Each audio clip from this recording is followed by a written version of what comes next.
Hello नमस्कार, स्वागत आहे तुमचं माझ्या मराठी ब्लॉग चॅनलवर। मी प्राची। कसे आहात? मजेत ना? मजेतच राहा। तर आजचा शुभ सकाळ, आजचा दिवस तुम्हाला खूप आनंदाचा आणि भरभराटीचा जाओ। तर आता सकाळचे 5:30 वाजलेले आहेत आणि माझी गुड मॉर्निंग झालेली आहे। तर मी सकाळी उठले, पहिला आंघोळीचं पाणी ठेवलं, त्यानंतर झाडलोट करून घेतलं, कारण आज माझ्यासाठी स्पेशल दिवस आहे। पुढे तुम्हाला व्हिडिओमध्ये कळेलच, त्यासाठी व्हिडिओ स्किप न करता शेवटपर्यंत पहा। व्हिडिओ आवडला तर व्हिडिओला लाईक आणि शेअर करा।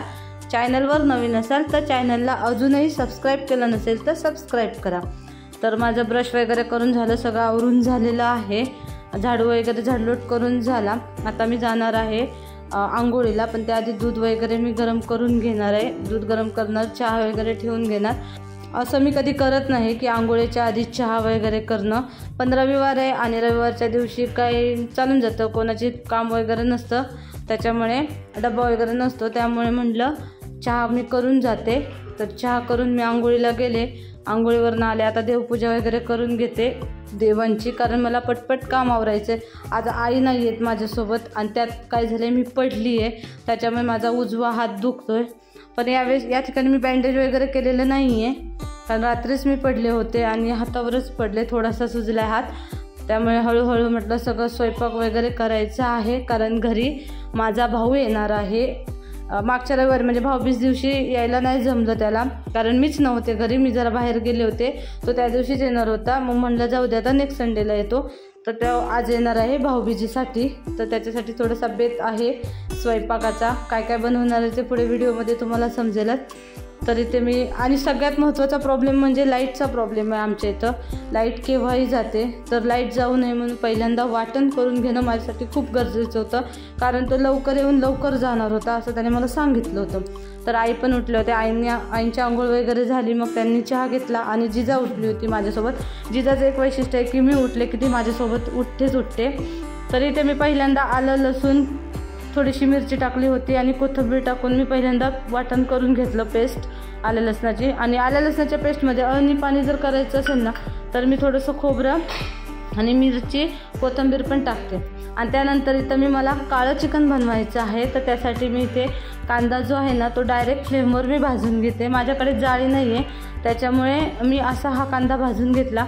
पहिलं खोबरं भाजून घेतलं मला जेवढं पाहिजे तेवढं, आणि त्यानंतर आता मी कांदा भाजते। तर कांदा मी काय केलं, त्याला मधून चिर देऊन दिला आहे, कारण ओला कांदा आहे आणि तो फुटत नव्हता, त्याच्यामुळे त्याचं वरचं जे टोक आहे ते मी काढून घेतलं आणि त्यानंतर मी त्याला चिरा देऊन घेतला, 4 भाग केले आणि तो फ्लेमवर डायरेक्ट भाजून घेतला।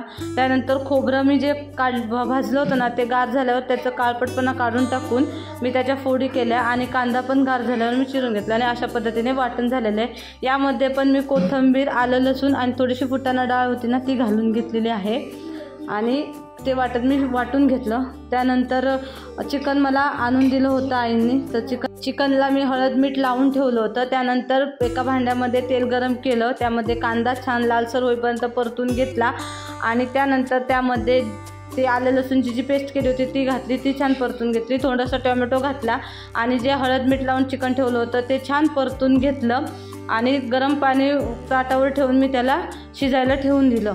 त्यानंतर भाऊ आला माझ्या घरी, त्याने नाश्ता आणला होता वडापाव, मग ते खाऊन घेतलं आम्ही। आणि मग इथे माझं अळणी पाणी जे आहे ना ते तयार झालेलं आहे। अळणी पाणी झाल्यानंतर मग मी भाकऱ्या करायला घेतल्या आणि नंतर सुकं चिकन टाकणार होते, म्हणजे चिकन वगैरे बनवून घेणार होते। चिकन रस्सा आणि सुकं चिकन असा हा बेत होता।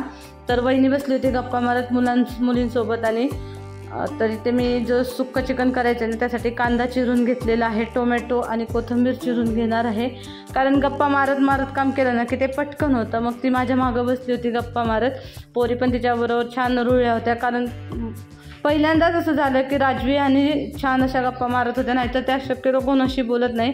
जिजा थोडीशी सुरुवातीला घाबरली, पण नंतर ती लागली बोलायला त्यांच्याबरोबर। मी इथं जे सगळं सुक्कं चिकनला पाहिजे होतं ना ते सगळं मी इथे चिरून घेतलेलं आहे आणि त्यानंतर जे आणि पाण्यातले पीसेस होते ते मी साईडला करून घेतले आणि मसाला ह्या तेलामध्ये परतून घेतला।